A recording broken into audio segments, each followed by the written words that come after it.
love this song, guys. You know what it says? That when I dance, when I do anything, I do it like I'm a winner. God has made me a winner. God has made you a winner.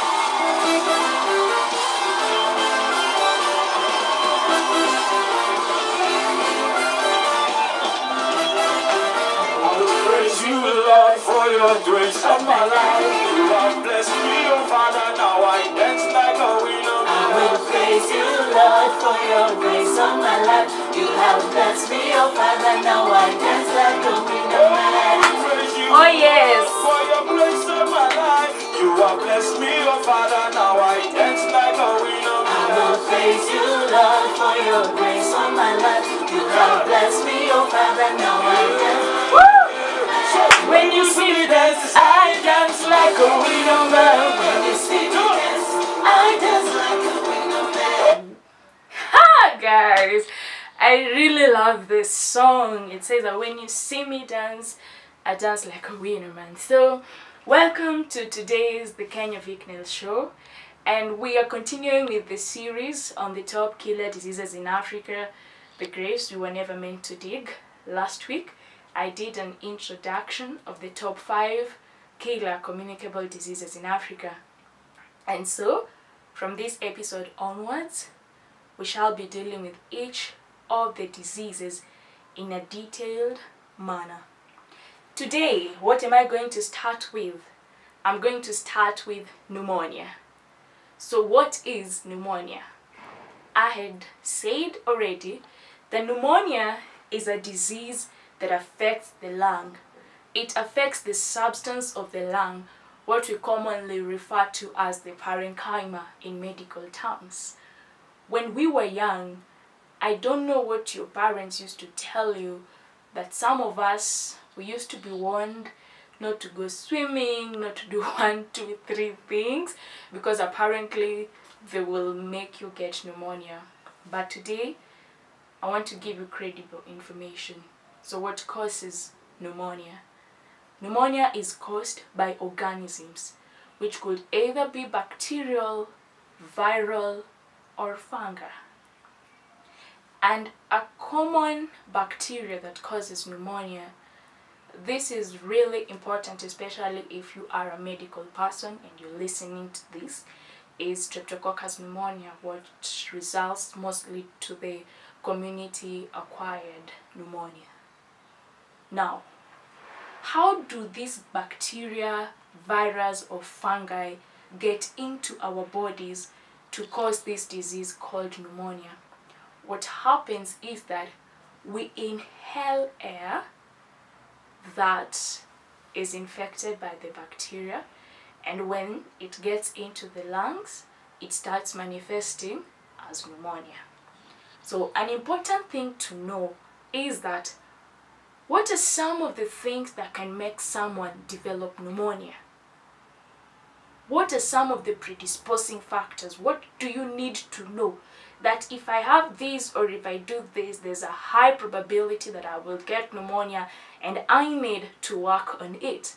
The number one risk factor for pneumonia is extreme of age.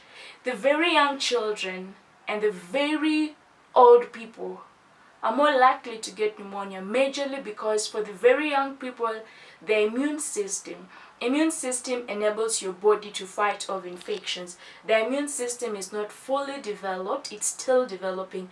And for the very old people, most of them have chronic diseases, debilitating conditions, and so their immune system is not very stable.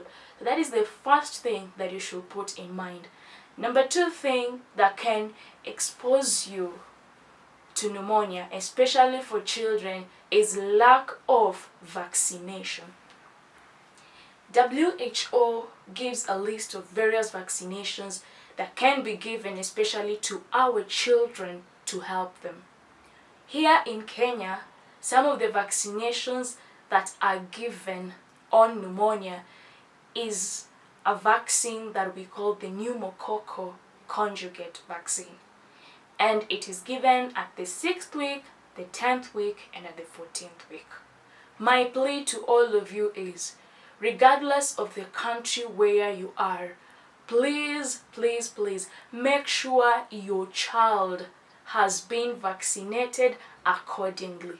If at all your child has missed any of the vaccines, go to the hospital, go to a health facility near you.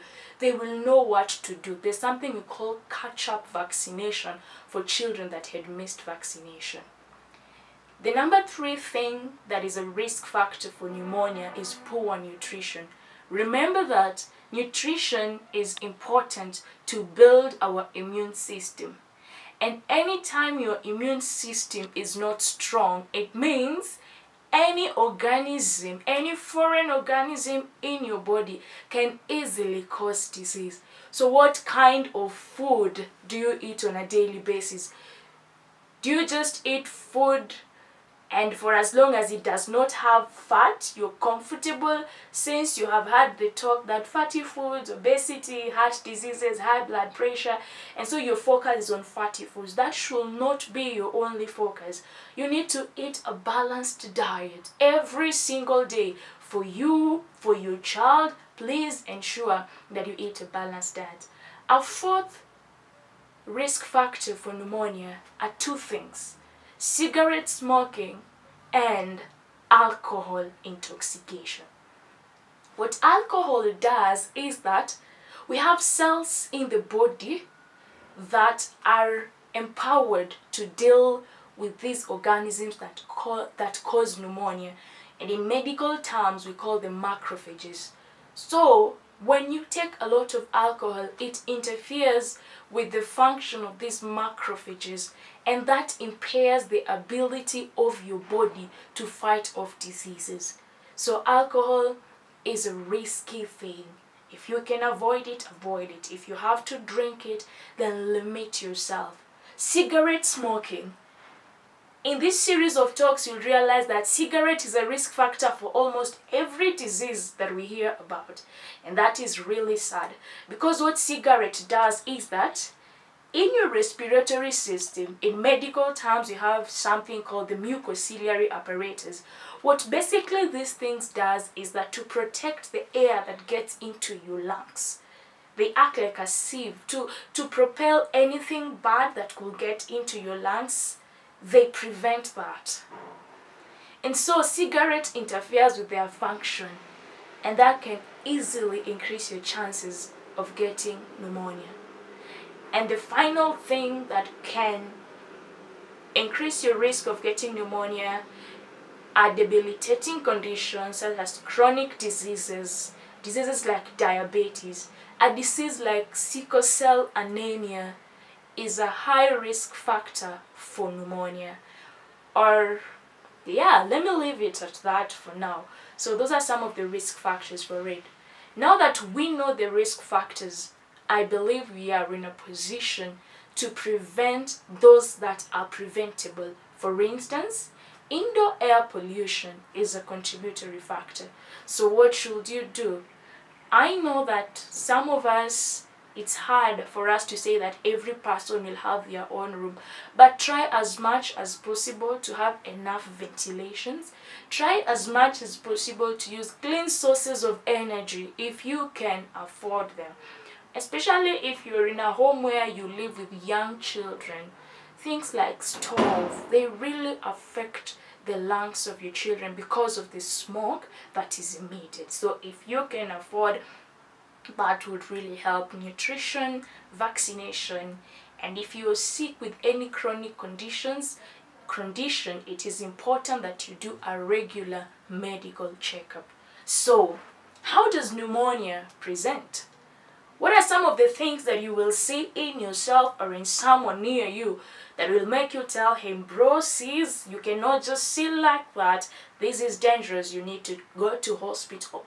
There are 4 main symptoms of pneumonia, and four. And number 1 is fever, high temperatures. If you can afford a thermometer, please buy one.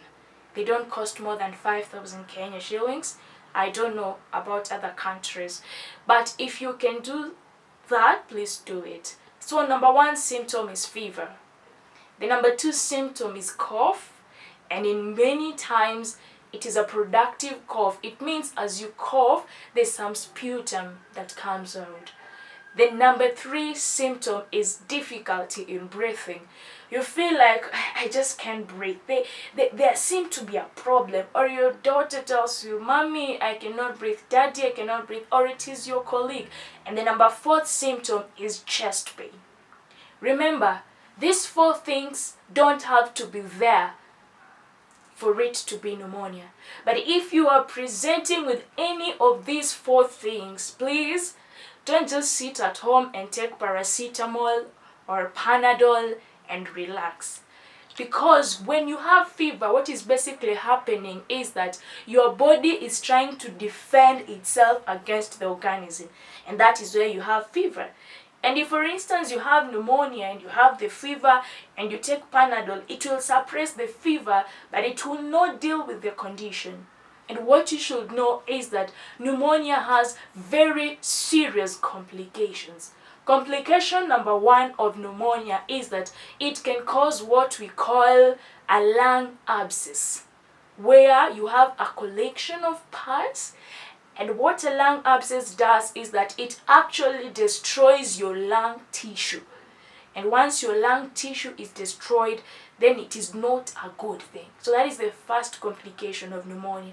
The second complication of pneumonia is that it can cause fluid to fill your lungs, what we call effusion.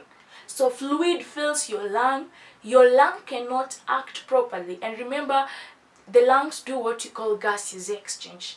And so once your lungs are not functioning properly, there is a problem. The third complication of pneumonia that you must know is that your blood can be affected, something we call bacteremia. And once that happens, then pneumonia can affect basically every part of your body. It can go to your heart, cause you a problem. It can go to your joints and cause you problems. And worst of it all is that if you don't take care of pneumonia, it will lead to death.